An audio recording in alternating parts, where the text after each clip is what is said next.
Hey YouTube. Okay, let me get the camera angle straight.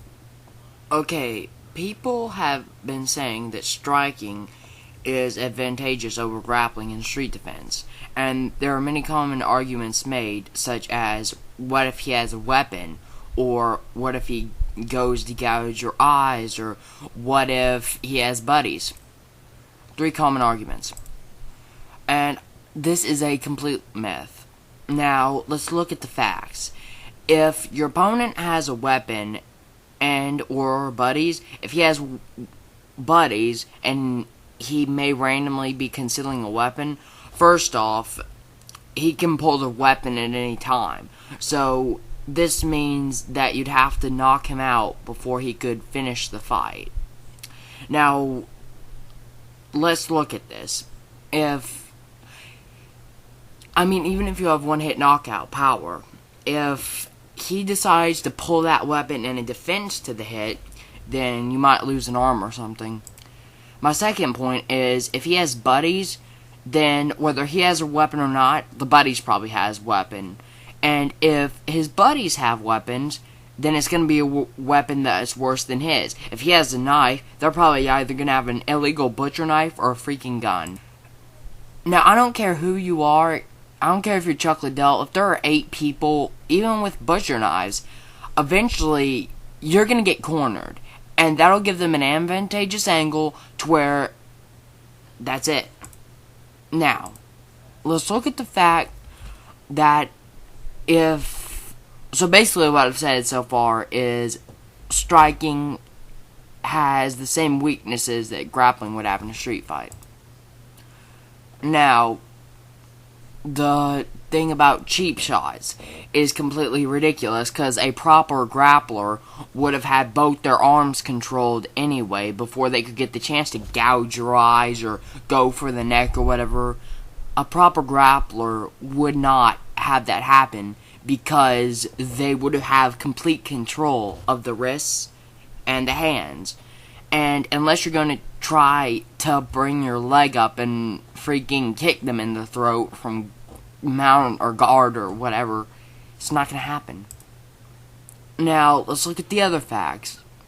Most fights where you actually are, where they're the assaultant, most fights start out, one fight I was in, a kid tried to take me to the ground, and then as soon as he got it down, his friend jumped in. Of course, they still lost, because I was able to reverse, and then that was it. But the point is that, as it's been said many times, 90% of street fights with experienced or non-experienced guys ends up on the ground. So, what I'm trying to say is, neither is advantageous to the other one. You need both. If there are multiple guys mugging you, and they have little enough moral to want to mug you, then chances are they're not going to care. And there are going to be multiple guys, they probably will have weapons. And if there are that many guys, striking is going to help you no more than grappling would. Now, if you have both, if they end up trying to take you to the ground, if you know some kind of weapons defense, or if they take you to the ground, at least you'll be able to reverse it and get it back to standing up. There's no such thing as anti-grappling. The only way to defend against grappling is to learn grappling, because that's where you learn the ins and outs of the move. You don't sprawl out and put your hips forward with no training in wrestling. I saw in a Wing Chun video, that was the hips part. He said, put your hands on their shoulders and keep your hips back and lean on them. But that's not going to work against an experienced grappler. Wing Chun is probably the fastest art in the world. If you look at one video, this guy, no editing or anything, threw 7 punches in a single second. That basically means in about 5 seconds, he could have struck every vital point on your body. That's 21 kills that he would have achieved rather than just 1, even if there is no follow-up.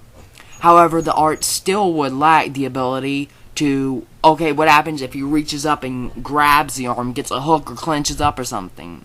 There's no such thing as anti-grappling for a striker. The only anti-grappling is learning how to grapple. So, what I'm trying to say is that while people might think striking has advantages over grappling, grappling has advantages over striking. Because, as we saw in James Toney and Randy Couture, a guy can't do jack when one guy is on top of him and he hadn't trained in how to escape, or how to submit, or how to bend the joint back, or how to get control. He's not going to be able to do anything. You always need to have both. Now, mixed martial arts, because of the rules, causes you to fail to learn the most important strikes and grappling moves and train in them. Why? Because of the rules. And this is why I would recommend taking both an art like Krav Maga and Saishoro Ninjutsu, any kind, and then you can take MMA. The reason I chose to take MMA and Ninjutsu both was because Ninjutsu can truly teach you to protect yourself and whoever you want to protect. But the problem is that, you may never get to test it. And that adrenaline will just run in you. So, at the same time, while learning real protection, I can be an athlete, I can be famous, and I can do what I love to do as a profession. So, MMA will teach you things, but if they do have buddies around and you're a mixed martial artist, do strike until someone tries to take it to the ground, and then you react. Because even if you have buddies to back you up, it doesn't necessarily mean that they're going to be able to back you up. And it doesn't necessarily mean that they'll be fast enough to get to them before they get to you. So, while neither striking nor grappling has an advantage over each other, and you need both to succeed in a true life or death situation, it is important to take arts such as ninjutsu that are built purely for, disabling, killing, and doing what needs to be done in an uncontrolled environment.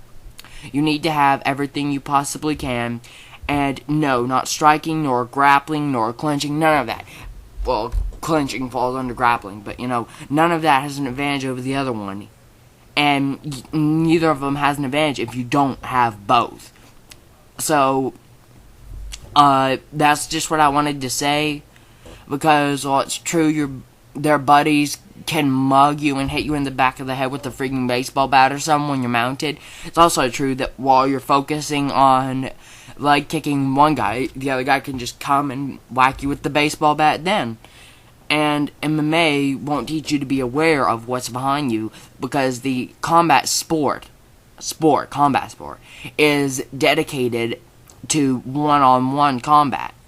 And the difference is that, what I want to say is, Anderson Silva's a great guy, alright? But as long as there are 1,000 ninjutsu practitioners in the world, this is what I say always, as long as there's 1,000 ninjutsu practitioners in the world, that's how many spots Anderson Silva, Fedor Emelianenko, GSP, BJ Penn, all those guys are. That's how many spots they are away from the best fighter in the world. Because they're combat sport athletes, and they're great fighters, but they aren't trained for multiple people. They aren't trained for all the stuff that you might find that would happen on the street. And in a controlled environment isn't where fighters are born or made, or it's in a situation where you have to protect yourself or someone, and you're able to do it successfully. I just want to close out by saying I'm not trying to insult anyone or any art or anything, I'm trying to tell people what they need to know.